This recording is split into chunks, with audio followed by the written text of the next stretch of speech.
Hey everybody, St. Paul Peterson here, and welcome to the second edition, the second episode of Music on the Run. Before we get started here, do me a favor, wherever you got this podcast, make sure you subscribe, give us a rating, and if you have time and you like what you're hearing, make sure you write a review. It really helps us get the word out so we can have a lot more people coming to the party. Today's guest, none other than the gangster of love himself, Stevie Guitar Miller. And that's next on Music on the Run. Music on the Run. This is Music on the Run, and he's running. And I'm running. Yeah. And, pay attention, take notes, and do all these things, and you'll find that life will be better for you. Stevie Guitar Miller, next on Music on the Run. Toodaloo.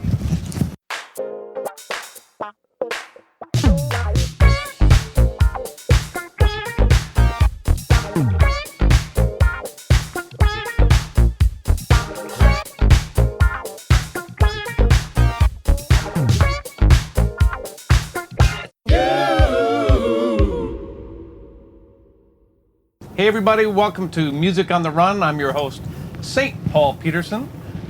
And on this podcast, we're going to talk a little bit about music, but mostly we're going to talk about health and how you stay healthy on the road.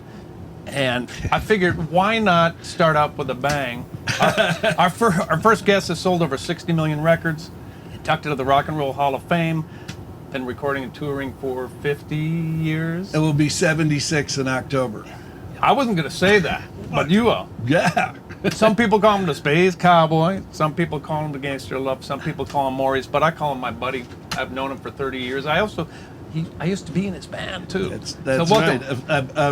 A Steve Miller band member. That's right. Welcome, Yeah. Stevie Guitar Miller, everybody. Hi, Paulie. Nice to see you. Thank you so much for doing this, man. Well, yeah, man, of course. This is so much fun. So we're going to talk a little bit about, our old stories and things like that. But what I'm really interested in how you stay healthy on the road. I mean, you've been on the road for, like I said, 50 years. And how do you keep your body in shape to be able to do what you do outside? Right there. That's the stage right out there, by the way.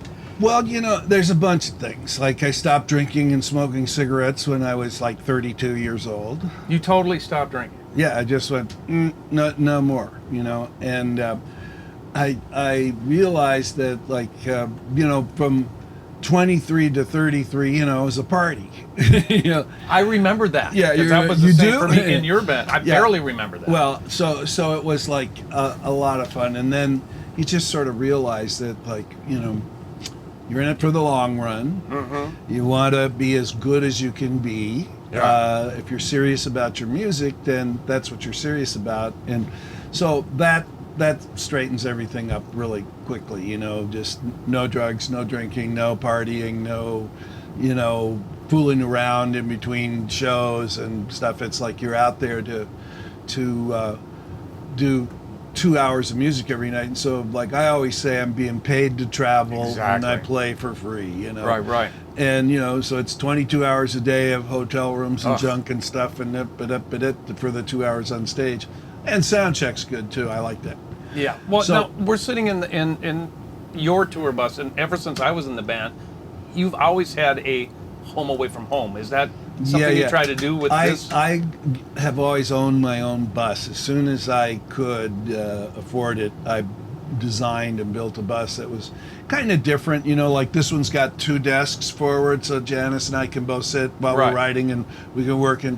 And this is the dressing room. This is much healthier than the dressing room that they set up here in the rented tent? Trailer or whatever it is, or wherever it is, So everything's clean. Yeah. You detox your hotel room when you check into your hotel room. You do? Yeah. How do you do that? I have a whole bunch of, like Clorox wipes and stuff. So you literally go through. Makes a huge difference, man. Who was in the room before you? I don't know, but what about the mattress covers or the covers? Yeah, and the you sheets look to see if there's bed bugs and stuff like that. All of these things you learn to do, and they're just part of traveling on the road, staying healthy and keeping it together. This is all, probably more stuff than you want to know. No, this is exactly what I want to know, because this, hopefully, who's going to listen to this are the people who are up-and-coming musicians, people who want to stay healthy. Could be businessmen who are on the road or whatever. Sure, yeah. So the deal is, of course, I work out with a trainer because I'm too lazy. I won't do it myself. Left on my own. Left to your own devices. On my own devices. I think I'm the athlete I was when I was 17, and I know how to work out. Don't tell me. I'm motivated to not do that. Janice got me a trainer several years ago for Christmas. Said, I've got you 3 months of a trainer. And I don't want that's nuts, and it just brings it back. You need to work out every day, So today I got up and, I went down to the hotel gym and snuck in there and did a bunch of yoga and did some light weights and did some treadmill stuff and some stretches and, just got loosened up and got my heart rate going and did all that kind of stuff. That's all real important. You have to do that all the time. When you're really young, you don't, but as you age, as you get older, you need to work, We carry a kitchen bag. And our kitchen bag's full of fruit. It has our own coffee maker and coffee and some bread and some peanut butter and some things like that. So we totally skip hotel breakfasts. We don't do that. We don't have French fries and toast and bacon and eggs and pancakes, because we can. No, come on. No, we don't. So everything is like that, like good eating habits. Try to stay, and it's hard, when you're on the road. Isn't there pizza every night? I mean, how do you physically make that choice? We don't do that. We don't have pizza delivered or any of that kind of stuff. And we on our rider, we request certain kinds of food like salmon and beef and chicken, but it's salmon, beef, and chicken and beef and salmon. So, I usually go get a big salad or something like that. So try and watch all that stuff, all the junk, And then every day we do vocal warm-ups. Now when we come to we're talking about your chops and we're talking about chops fitness, and music and stuff. So I've been playing guitar now for an hour before you showed up. Yeah, I saw that. You were serenading me as I walked in. Playing some stuff and just, running, getting my hands warmed up and everything. And the band, as you know, because you were a band member, I don't know, for 30 years now, we've done this long 20-minute vocalese. Are you still doing it? Every gig, same one. No way. And Paul, I mean, it like gives you like 2 higher notes on your high range and 2 lower notes on your low range. Say all my. Yeah, all of that stuff. I remember it very well. Absolutely. I used to dread that because I didn't want to do that. Yeah, no. But I was young and dumb. Yeah, nobody wants to do that, but the difference when you do that and you don't do it, like if you don't do it for a week, and you listen to a recording of yourself, and the other thing. But, I'm going to show you a bunch of stuff that I do as a guitar player, very quickly. But the other thing is you need to have somebody put the cell phone on a tripod out by the mixing board, and you need to record your show, and you need to look at it. For what purpose? Well, it's amazing. In your world. It's amazing. Like, if I don't look at it, I'm going along, everything's fine, and use some examples. Maybe I think I'm funny. And now I'm like 2 weeks into thinking I'm funny, and I haven't checked out my funny, and I'm doing a lot of talking on the stage, and the trouble with you people. Right. But and that's the worst case example. You look at that and just go, geez, I really need to shut up and stop. So you at this point still edit yourself? Yeah, Les Paul videotaped every show he ever did and always went back and looked at it, made the trio look at it on the way into the gig. Oh, that God. kind of stuff. I bet you they were like, oh. Well, so I find that, like, I'll watch the show. Yep. And I can speed watch it and go to areas I want to check and stuff. I don't have to like sit there for the full 2 hours and watch all 2 hours of it. Sometimes I do, Yep. And I'll find 3 little things, 4 little things, and I will go out to sound check and, I'll say to Jake, my rhythm guitar player, like, Jake, listen, you need to start taking that guitar off, and Chris, you need to bring his guitar out to him 5 seconds sooner, okay? Gordy, when I do this, you do that. Kenny, that's great. Keep doing that, whatever it is. Yeah. And it could be 3 little things like that. Yeah. And the next night you go out and the show is like 50% better, man. I mean, just to, it gets down to, it gets down to like the hair on the fin, and when you get it really dialed in and you pay attention to that, the timing, 3 seconds here, 4 seconds there. Makes it a show, doesn't it? It makes all the difference in the world into how, once you get the house, you've got the house, they're with you, you got this thing going. You don't want to like stop it for like a minute and 12 seconds while the guitar tech's finishing tuning your guitar and bringing it out, or what. I mean, there's a lot of things like that can really make a difference, or just the way you take a solo, when you take it, how you start it, where you go, where you're standing on the stage. All these things can be improved all the time, and if you take a little time and look at it, it's great.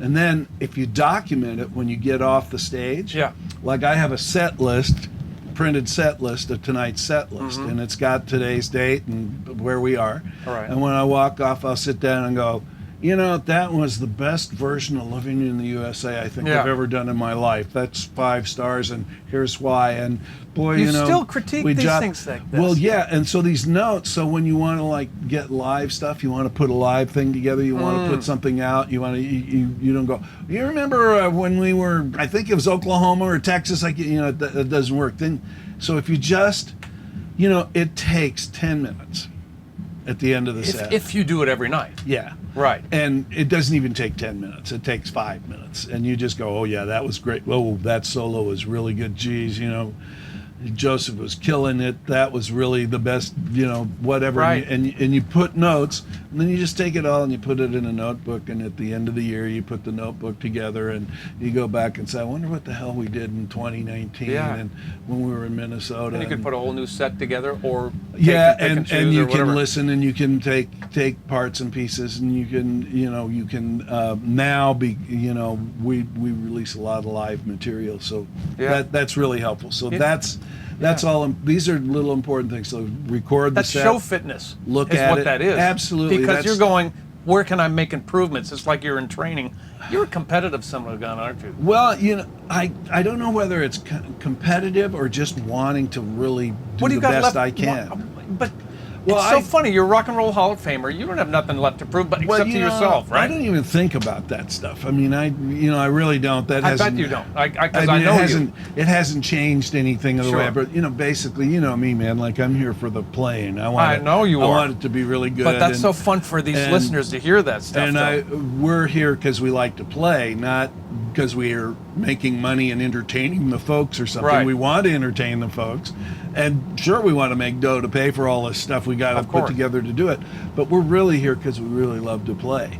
And, I'll finish a 70-city tour. I do one every year. I do about 70 cities a year every year. Right. And that's a lot. Yeah, and, it is. When I get back, and sometimes I'm just like, oh, boy, I'm so, man, I don't know. And, within 3 weeks, I'm kind of like, you're getting kind of itchy. Antsy, and I'll start doing stuff in town, and then, it's 3 months later, and I can't wait to get the hell out of town and hit the road. Do you think about quitting at the end of every year, or not really? No. I never think about quitting. The only thing that happens to me is sometimes I'm so tired at the end of a long run, like, I always fight with Scotty, my manager, and he's out there with us. He's doing the sound too, he suffers with. If we suffer, he suffers. And I'm always saying to him, like, Scott, let's end the tour at a really great place. Let's don't go 200 miles out in the desert to Laughlin, and end up at a rough casino in the desert in Vegas, and then have to drive from there to get home. Little things that you can do to make it more fun. Have fun on your last gig. Do that kind of stuff. Sometimes I get home from the tour and it's just like the next day is just the next day. And sometimes I'm really tired. It depends on how much we grind. We have spaced our gigs out more. It costs us a lot more money to do that. But we used to average about 4 shows a week or something like that. Is that hard on your chops? It's not that it vocally? was so hard on my chops. It's more just hard on my psyche, you know. Is it? Just running and packing and another show. You want to feel kind of fresh and like you want to go play. You don't want to feel like, man, how many of these have we done in a row? I want to go home. I want to be done. So Yeah. does that help that? Yeah, Okay. yeah, and it makes everybody feel a lot better. You just take a day off. But you know, when you take a day off, it's like you're an army, and you know, we got, in our case, it's like 27 guys Well, who are right. But we're you're all also sleeping somewhere and eating somewhere and so that traveling costs somewhere. money, but you're preserving Yeah. your team. Yeah, you're exactly, doing. and it gives us a little more space, and so I started doing that, and it's helped a lot. Yeah. It's made a big difference, and guitar players, you Yeah. know, like what I'm amazed at is that people in rock and roll bands don't really warm up a lot and don't really think of themselves as athletes. But Well, what do you do? Well, you know about this. No, you know. I don't. So let's talk about gadgets real All right, quick. well, so I have what do a you box full of gadgets. Okay. For this These is look just painful, by the way. this is just guitar work. Okay. Right? So this is therapy putty, and you get it like at a hospital pharmacy. Okay. They make it in like 7 or 8 different colors and different strengths. I mean, some of it's just like goo. It's for people who've damaged their hands. Okay. And you know they can't move their hand at all, and you know some guy just needs to do that for 4 weeks to Sure. get his finger back or something like that. Well, this is kind of, it's not the real tough stuff. It's kind of like the groovy middle range, and you take it and you keep it in a bag. Okay. You have to keep it in a bag. If you just Otherwise left it it'll on the dry table out, like yeah. this, no, it won't dry out. It'll flatten out. It'll fall over the edge, Oh and no! it'll get down in the carpet. Have we done this before? And you'll never get out. You always have to put this away. This is Okay. like the alien. So, you know, for guitar players, you know, this is a great thing to do. So I'm just Okay. rolling. It's like I'm rolling dough here, right? Yep. Okay, so there you go. And then I'll take it and I'll twist it so it's kind of lumpy, like so, like a rope. Right. And I'll roll it like that. So right? what are you working? So this is stretching all of this, the palm of my hand, you know, all this stuff Mm-hmm. is getting loosened up, warmed up, and stretched. And then you take it and you make a donut, and this is really one of the great ones. Like, then you stretch So that's against, here, yeah, right? and you're stretching in a way you normally don't stretch. So you're stretching the opposite way you play. Now, for me, I've been playing guitar for 70 years. It'll be 70 years in October that I've been playing your guitar. pops gave you your first Yeah, guitar, I right? got my first guitar when I was 6, so that'll Yeah. be 76 in October. So Jeez. that's that. And I have 3 areas that bug me. Okay. This joint right here kind Uh-huh. of is stiff. This joint right here is stiff, and this thumb down here. Arthritic or just stiff? You know, it's use and just it's been worn so hard. I mean, you know, when you're a guitar Well, player, yeah. you're always doing this kind Yeah, of of stuff, course, you know, yeah. and so that's a kind of an odd position. And so when this first started going off was about 20 years ago, 25 years ago or something. That's when I got this, made it go Who away. recommended that to you? I went to the Mayo Clinic. And I saw right it- down the street. Yeah, in Okay. Rochester, and I went to the hand specialist. They went You there must for, have been really worried about it, for obviously. years. Well, I go. What I do? No, I mean I go to the Mayo once a year for a full physical. Okay. Smart. And I have all the blood work and all Yep. the stuff and everything done. It's just common sense, you know. Yep. And I like that place. I think it's the best in the Me too. in the world, you know. So I've been going there forever. Yeah. Hi to everybody at the Mayo Clinic in Rochester if you're watching this. I love the Mayo. I go there too. And I went, and I went to see the hand guy, and he was going, there's nothing wrong with your hands, and he was looking at them, and I realized, like, this guy has no idea what I'm doing. And so I said, look, you know surgeons, right? And I said, well, I'm like a surgeon. My hands have to be really loose and fast, and they have to be good, and I've got this problem. And he said, well, all right, try some therapy putty. And so I got the therapy putty, and I started trying it. Yep. And it just I got to try it. it makes your hands feel so healthy. Just put your hand in there and just open that up. Yeah, that's a different muscle for sure. Yeah, and And what do you do? Oh, I'm going to screw it up now. How do you get this double circle like this? Oh, I'm going to screw it all up here. See, this is what I'm talking about. You have to pay attention. You know, it's like, this is probably too technical for you. I'm a bass player. Leave me alone. You're a bass Or player. guitar player, There whatever you go. want. No, you roll it out like dough. Remember? All right. Remember that? Pay attention now, people. See, you roll it out like dough. And it's really good if you stand up and do this because you can put more pressure. You know, if you stand over the And table. when you're doing that, you're still stretching this out. Oh, yeah. Okay. This is like, I'm really... Go ahead, roll it. I see why you would want to stand up. Does that feel for sure. good? Yeah, man. Yeah, it feels great. Now take it and twist it. Like a little rope. No, just, no. Oh, like this? Yeah, well, yeah. I screwed it up, didn't I? Yeah, Let's but do it you again. can take. There you go. That's good. Now take it and just twist it. You want it kind of lumpy so it works better. Okay. Twisting. Yeah. Well, You do it. Here. You know the trouble with you people. This is the trouble with you people, you musician people. Hey, you've been doing it for 20 years. I've been doing it So for 5 there minutes. it is, right? It's nice Beautiful. and smooth. You take it like this, Okay. like that, and you go, and there it is. So It's that is all also- real easy. It's like playing blues. If you're working too hard, you're doing it wrong. Got it. You know, I mean, really and truly, it Okay. is like that. So, you know, so you roll it out like that, and then you do the donut, put it around your hand. Now, So the second one, Yeah, show the me. other one, the last one I do with this is I make a ball like that, and I just do that, and it feels so Can you see good. that on that camera still? Okay, good. You know, it's like, you know, you just press down, and it just stretches the palm of your hand out. Go ahead, try it. Let me try that, yeah. I'm standing up for this as well. I'm following my leader. You're blocking All right. it. That's Oh, all I'm right. blo- So I've got another anyway, one over you here. can try it over there. Yeah. So for the anyway, people who are listening and not watching this, we're literally playing with almost clay. Therapy putty. It's therapy putty. It really. So go to the website and check out the video because it's going to help this out a lot. Oh, I just lost. did you lose your mic? Okay. Just put it right back there. There, That looks perfecto. pretty good. So, What other gadgets do you have that help? I got a bunch of gadgets now. You remember the Dynabee, right? Sure. Yeah. So the Dynabee, everybody knows, and I don't have my string right now, but you whoop, you pull this out, and then it's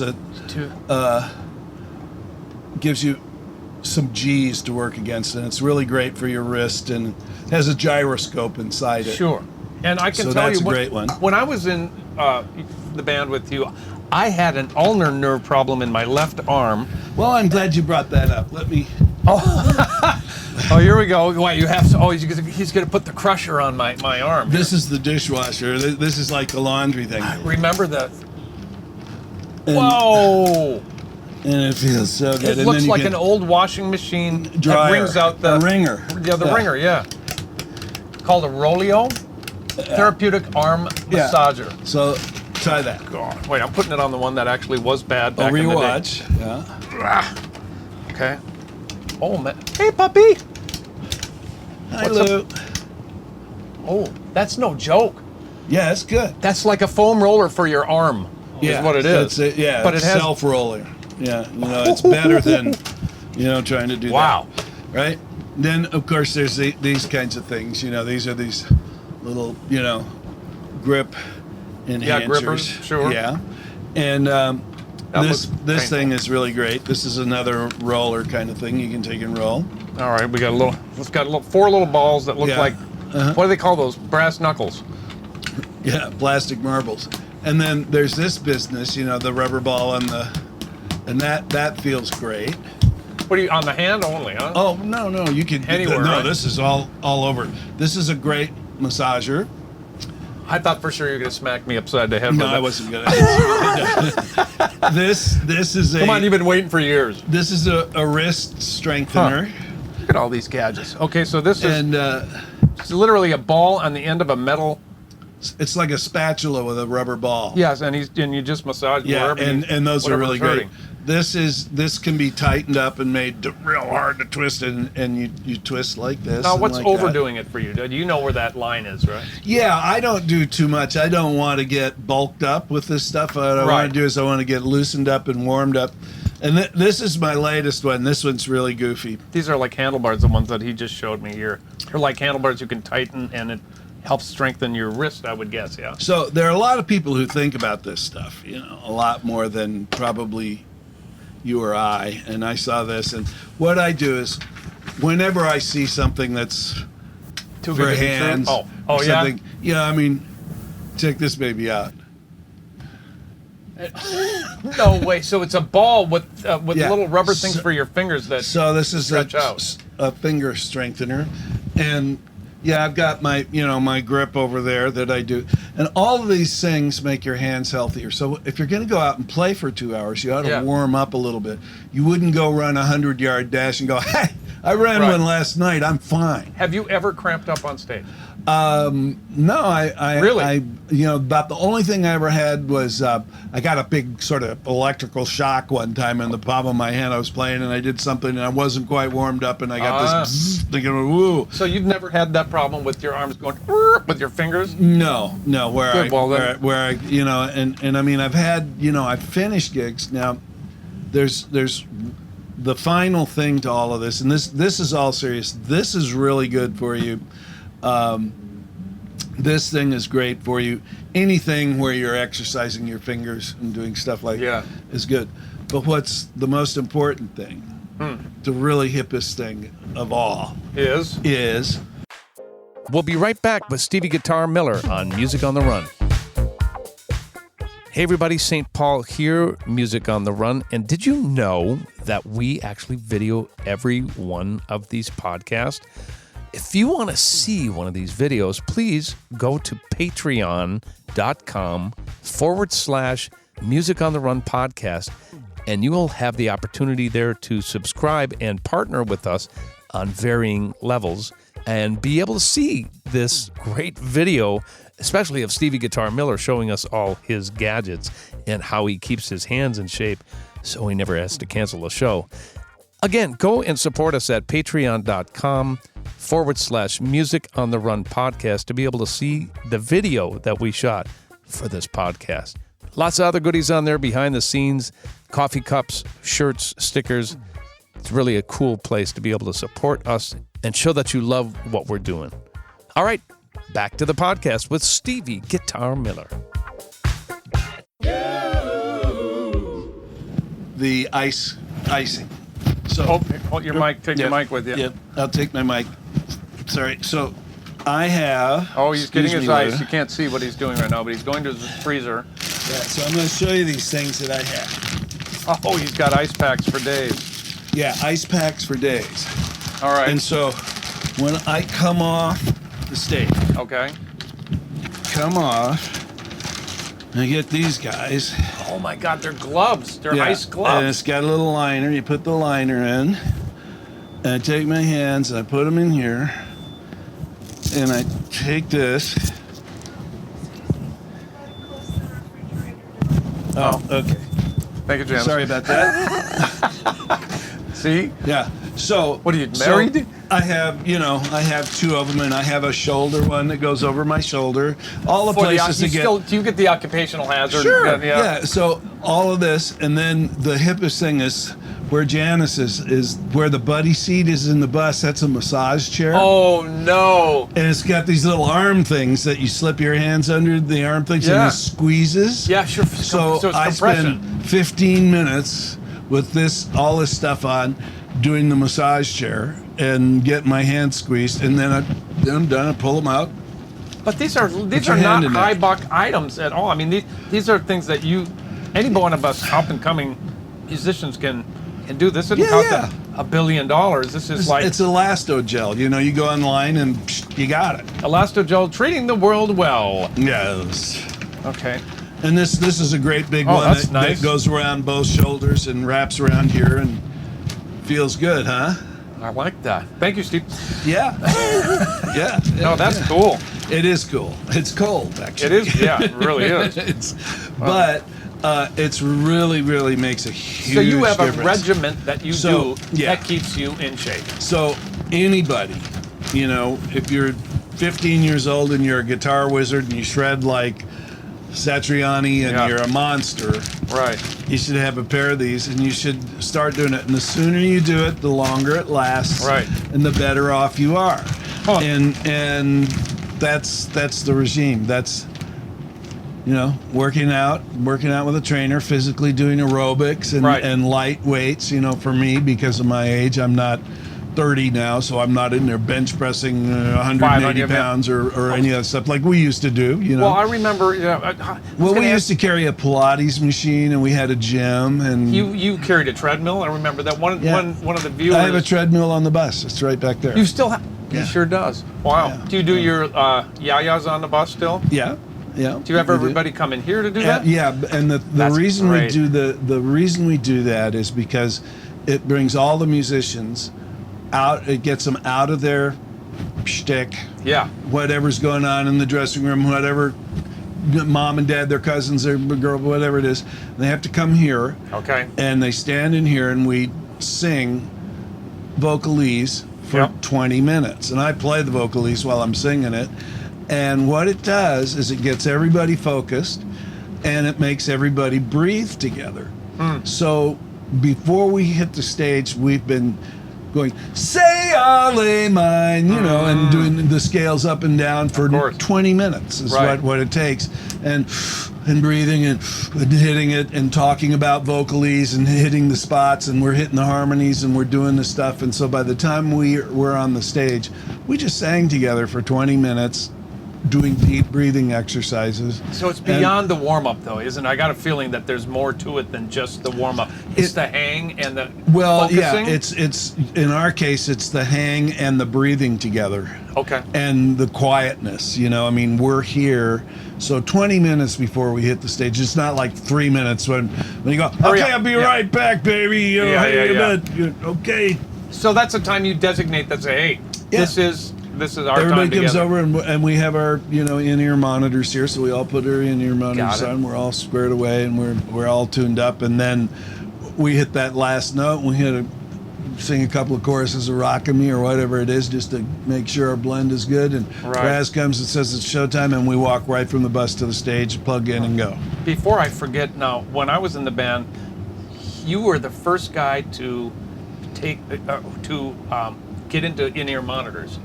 Yeah, I mean, I wasn't the very first guy. Darn Stevie close, though, right? Wonder had one in-ear monitor made, and he worked with this guy in the mid 80s, and then I think he stopped, and I heard about it, and when I started playing, and Ricky was with us, and, Yeah. and Billy, these are my brothers, by the way. in 89 we 88, came back, 89, and I hadn't been playing for like 6-7 years. Yeah, you took a little time off. And the monitors were the size of a refrigerator.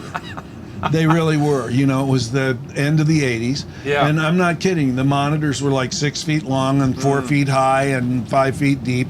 And there'd be a 22-year-old kid doing it. And it was so loud. The first 3 gigs I did, I just kept going to my monitor guy saying, you got to turn this down. Was it Blake back You in have to those stop. days? No, it was Blake was brought in after Okay. that. All right. And we had earlier, we just had, you know, sound crew kids, Got you know. it. And we said, listen, you can't do that. And while we were at Prince's place, Sure. we built the first all band in-ear monitor system and Right. tested it there. I remember. And we had the audiologist come out, and it was amazing. I had everybody's hearing tested. And at that time, there were like 55 people. It was a much bigger show, and we had extra bands and trucks and more stuff. And I had everybody's hearing tested, you know, in a booth, and brought the booth out to Prince's place, and we tested everybody's hearing. And at the end of the day, Rick Fisher, who was I mixing remember Rick, yeah. in the house, had the best ears in the whole group of 55 people. I think Blake, it may have been Blake, I'm not sure who my sound monitor at the time was. He had the second best. I had the third best. How? And- After all those years? Well, I've always been careful about my hearing. This is one of the questions from one of the people who responded to a Facebook post I Yeah. put out there. They said, how do you keep your hearing after all these years? Well, what you do is you never have an amp aimed right at you, you know. Do you have amps on stage now? So No. you still have them off stage? Yeah, yeah. Okay. Our whole, like, if you turned off the PA, Yeah. you'd hear some feet and drums. Right, okay. And people going, But that's, You you know. do that intentionally for yeah. hearing protection. Well, I mean, that's why I started it. And you'd have a great night in one place, and then the next night you'd go play in an arena, and it would be a cement cube or a rectangle, and it'd sound like hell. Yeah. And, the sound was bad, in the 70s and 80s. It wasn't really like it is now. And we were trying to upgrade the PAs and upgrade the sound on the stage, so the hearing became really important. And one of the things that I discovered with Billy was the guy where I discovered this. So we played that way for 10 years or something, and I started noticing that the timing in the band was odd. Really? And it was like, I'm talking like milliseconds, a few milliseconds odd. Okay. Which was driving me nuts, right? Okay. It would drive you nuts. Well, yeah. And, we'd want to slam something and kind of go slam. Yeah. And it was sort of soft. And I was going, what the hell's going on? Right. So one day we're doing a sound check, and I walked over to Billy and I said, Billy, let me just unplug your ears and let me just plug in and listen to what you're listening to. Yeah. Oh. And I plugged in. What? Oh, and God. The bass was this big around. Sure. The drums were this big, and I was this guy that was like that big, and I was over there. And then I went and listened to the next guys and the next guys Sure. and Kenny's, and everybody had been falling into that old trap like we used to when we first started working in the studio, and the engineers would go, don't touch any of that, I'll mix your sound. And right. you're going, well, I need a little more. And you'd try and talk somebody into what you needed in your headset mix. They all had terrible mixes, just absurd mixes, where all they were hearing was they'd just be listening to Gordy and themselves. Sure. Right. Two big giant things, and they all had really bad hearing. Everybody had this huge dip at 4,000. Mine's at 3. 3 and 4. It's just like, though everything sort of sounds like that. And there's no a de-esser is on everything. There's no sibilance on anything. It's like, wow. And I started realizing, that I had really great ears compared to everybody else, which I didn't really. Did you know that? Never measured anybody's hearing. Right. Well, most people have really damaged hearing, and in this business, and I don't. So you're so now, lucky, man. Well, I always tried to not do that, and that's one of the things about drinking and smoking pot and getting high and playing your show. Is everything feels real good, and you turn it up real loud, and you don't really think about how loud it is, and you're not paying attention, and so in the long run, these are all really important things as a professional musician you really need to take care of, and the most important thing you have is your hearing, Totally. And, we all have friends who have had problems and, have had real serious hearing problems and stuff. And, absolutely. And I have... I come from a family that genetically has bad thyroids, and so I've had to take Synthroid for 40 years now or something. I mean, I've taken it for years. And before I knew this, and I didn't know this, nobody in my family said, your dad and your aunt and your brother, they all, take Synthroid. You should check it. They didn't tell you this? No, nobody said anything to me about it. Nice. And I went through this thing and this was during this period in the 90s, where I couldn't remember lyrics, and I had cue cards all over the place. Right. Okay. And I mean, it was crazy. I couldn't remember like the second verse to the Joker. That kind of. I'd go, well, Steve's losing it, baby. And then my hearing got really bad, and I got tinnitus, and my ears started ringing. And if you did that, I'd just go, oh man, stop. So I immediately went to the ear doctor, and their attitude was really bad. The trouble with those people was they all said, the trouble with you people is you've been playing rock and roll. Sure. What did you think was going to happen? And I said, no. I've always taken care of my hearing. Right. And they said, well, only like 1% of people with tinnitus ever recover from it. See, look, it's beginning to stick to things and melt. The paper. And it's like silly putty. It is. Oh, that's funny. And so I went to 2 or 3 different specialists, and they all were just treated me like, well, you got what you deserved, you play that rock and roll music, and they were like, what do you expect? So it was really bad. And then my brother said, well, I've been on Synthroid forever. And I said, you have? And he said, yeah. I got really sick. I had to, I didn't know. So I went to my doctor and I said, have you ever checked my thyroid level? And he said, no. And he checked it, and he came back and he said, you have no thyroid. Oh, so that affected. Wow, man, that affected and that everything. gave me tinnitus, so I know what it was like.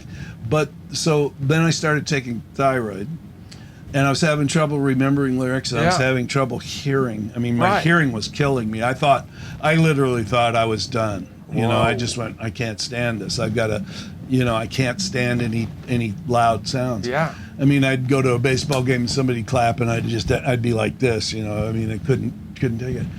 And so I'm taking this Synthroid, and about 3:30 in the afternoon in the recording studio in Sun Valley, one day I just sort of went, it was like this. It was like, shoo, and I went, oh, I don't need these cue cards. I got it. I got all the lyrics and everything, and hey, my hearing's cleared up.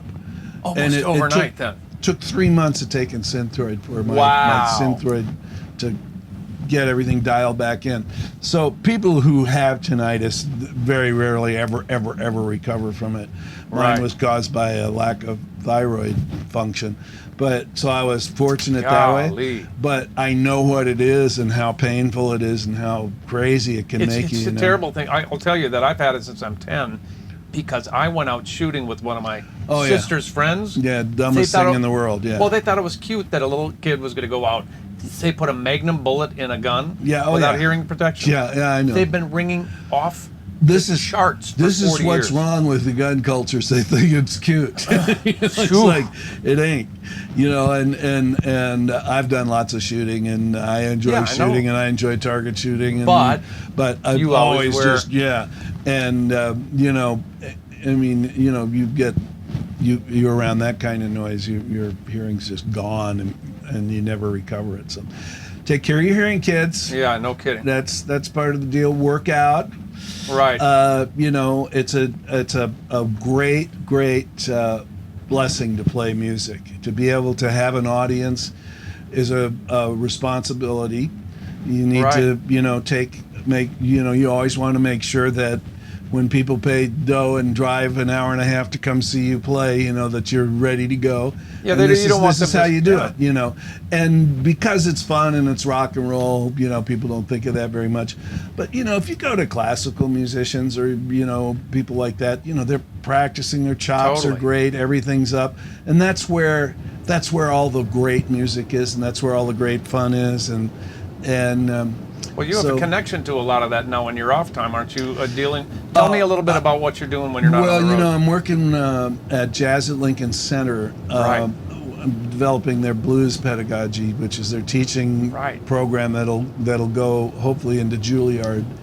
And fantastic. Wynton Marsalis asked me if I would do it, and I thought, me? You're talking to me? You're talking to me? I said, well, how about Taj? He knows everything. He's the professor. And he said, no. So we tried that. He said, I'd really like you to do it. And so I said, okay, I'll take a shot. Right. So I do shows there every December. Janice and I curate great blues shows, and we had Jimmy Vaughn in and Charlie Musselwhite, and we use the Jazz at Lincoln Center horn section, so we just have these phenomenal rhythm sections and players, and Shelley Berg, who's the dean of music at University of Miami. He does our charts, and he's the musical director, and every year we do these great shows that develop. Wynton said to me, he said, we all know that all of this came from blues. Yeah. Everything comes from blues. And these kids don't know that anymore. So what the purpose of this is to further educating the purpose is to take a Howlin' Wolf chart and write it properly. And go, okay, you can play anything, you can sight read anything. These kids, their talent is unbelievable. They just don't know it. They don't know the music, they haven't listened to it. So you're preserving that music and handing it off. It's kind of like what Wynton has done with jazz, we're going to have to do with blues. Right. And Jazz at Lincoln Center is kind of like the new American classical music. This is all American music. It's jazz, it's blues, it's country music. Did a show with Marty on Appalachia. Oh, you did? Yeah. That's a hell of a responsibility, man, that you've got. Oh, it's a lot of work, you know. Yeah, I'm sure it is. You know, I mean, one show takes months, you know, to I put bet. together, and then you got to rehearse 22 pieces of music, you know, in 3 days, and then do a couple of nights.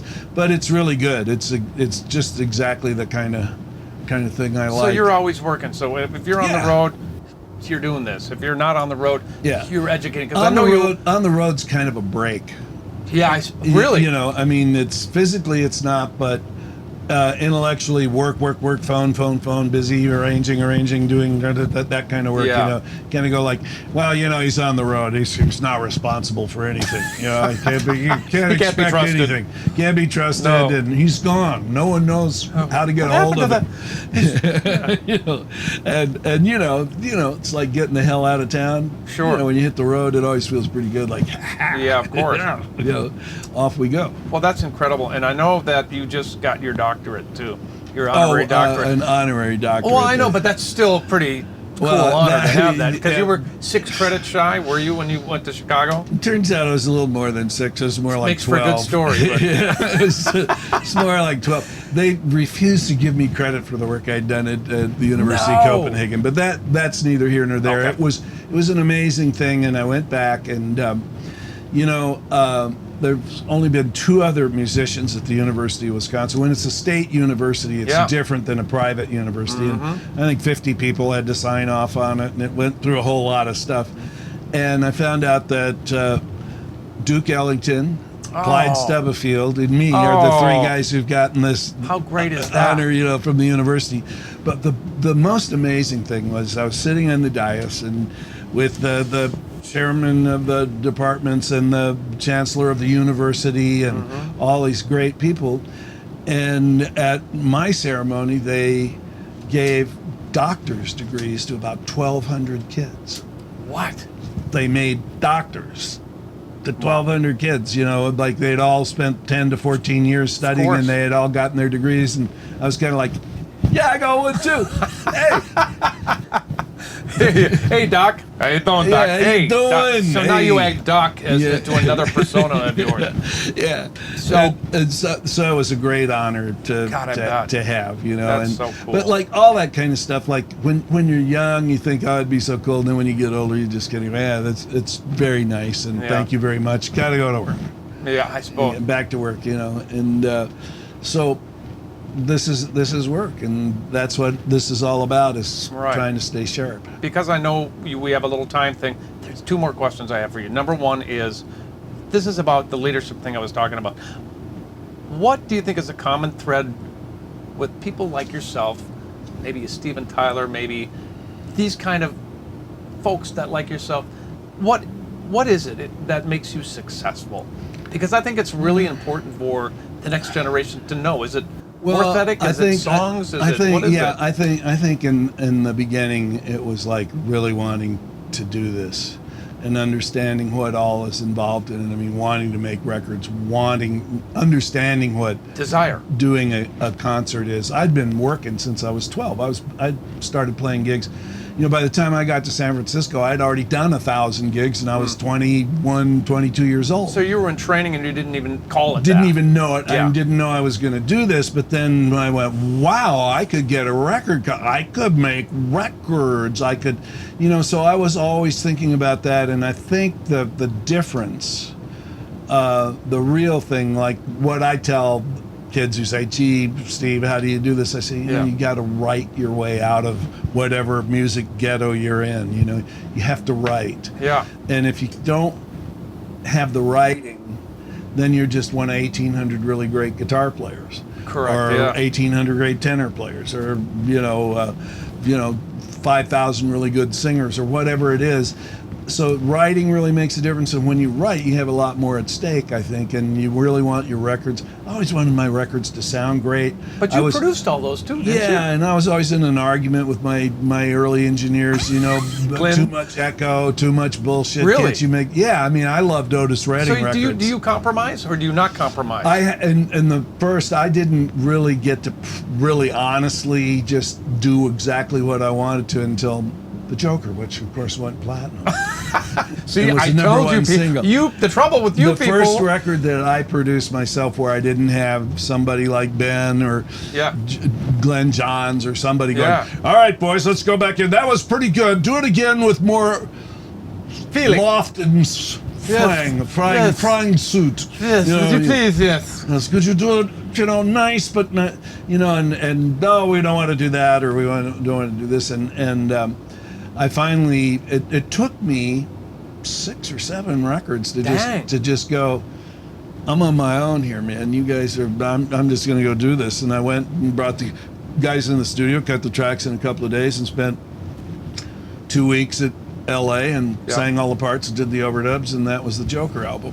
Dang. And the Joker was really the first time I ever wrote a song that kind of what today we'd call going viral. Wasn't the record company, because you're always, like when you're making records, the thing that people don't really understand in the beginning is that when you go to Capitol Records and they've signed you and they've given you all this stuff and a bunch of money and said you're the greatest band in the world, and then you go there to work, you're in competition with 200 bands for the same resources. Of course. And then it becomes politics and a whole different thing. And I wasn't really good at politics. I was. Wait a minute, hold on. Let me imagine that. Yeah, I got it. Okay. Yeah, right. Yeah, the trouble with you people, is and there was a lot of trouble. And when I did the Joker, that just was Changed released everything? and just went. Were they believers of the song, or not only until after it happened? They don't believe anything until whatever the indicators are of the day, and at that time it was radio stations all across the country wanted a copy of that song, The Joker, and they were playing it, and then pretty soon they were playing it, and this was back in the day when there were like 4 AM stations in your town. That was it. And FM wasn't even anything anybody listened to. And, they were playing it on all 4 stations twice an hour, 24 hours a day for a year and a half or something. Ooh. So that was a real hit. And that changed everything. And then I got the money from that.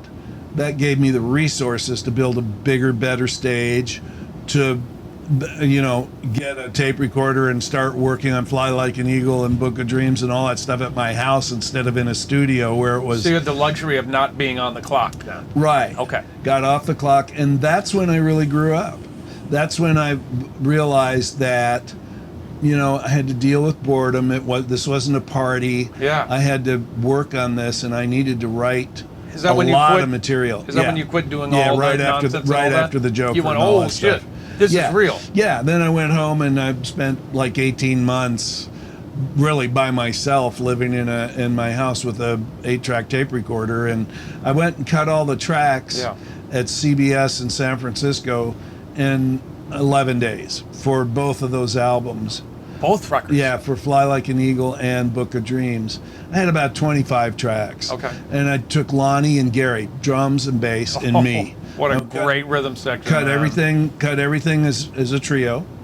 And then I took them home, and I had my 8-track, a 3M 8-track at home. Yeah. And a little board that Dick Swetnam had made for me that was really special and very cool. And it was, I had a stereo mix, I had a sync tone, and I had 5 open tracks. That was it. And that was it. And so I did all the vocals and all the stuff on those 2 albums. Did you keep flipping, flocking back and forth? No, and I doing wasn't. mixes, I wasn't ping ponging.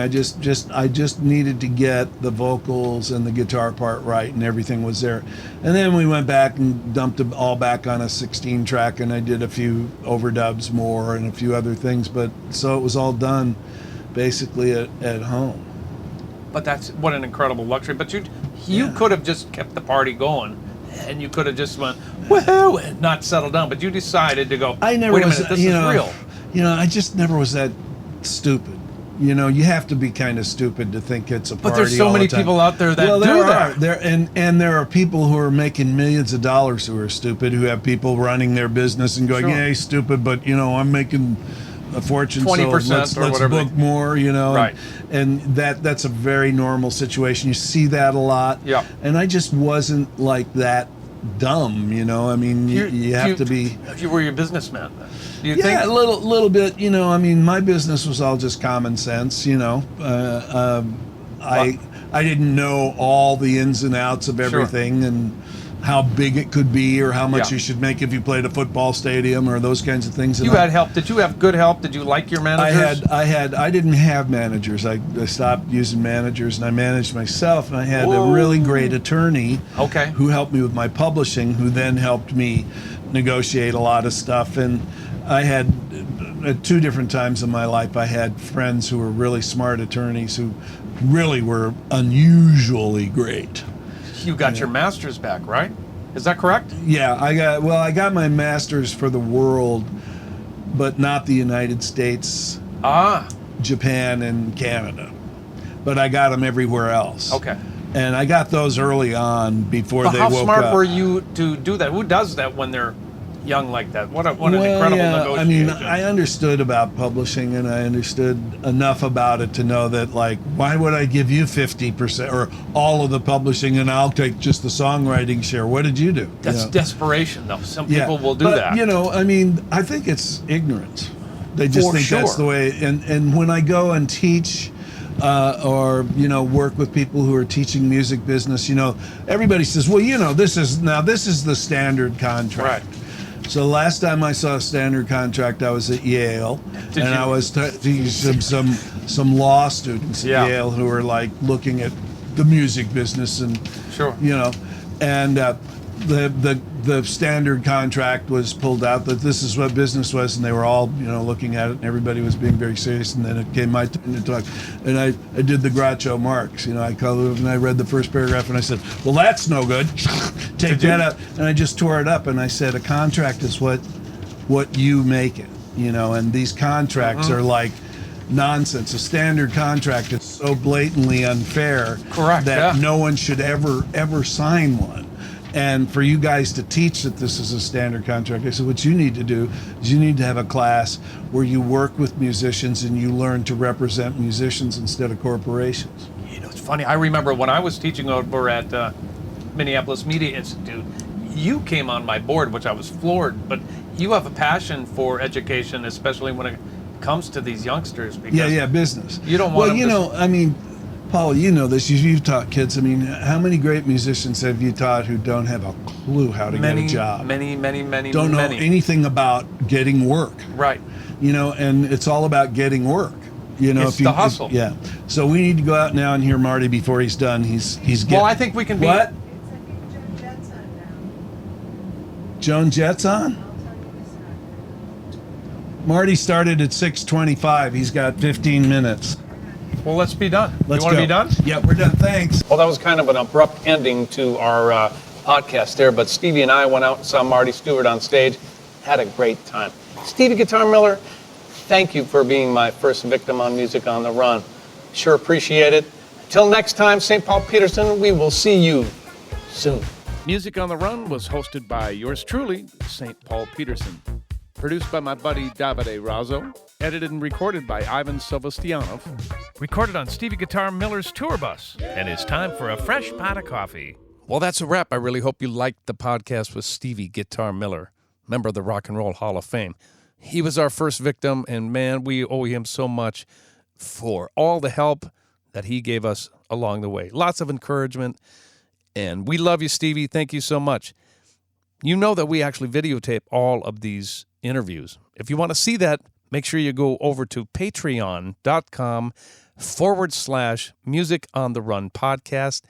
There are different levels for you to be able to subscribe, and at those levels, you get to see the video. This one is especially important to be able to see all the gadgets that Steve has that he uses to keep his hands in shape at 76 years old, selling out all over the United States. Thanks so much for joining us, St. Paul Peterson, Music on the Run. Next guest, Debbie Gibson. Have a great couple of weeks.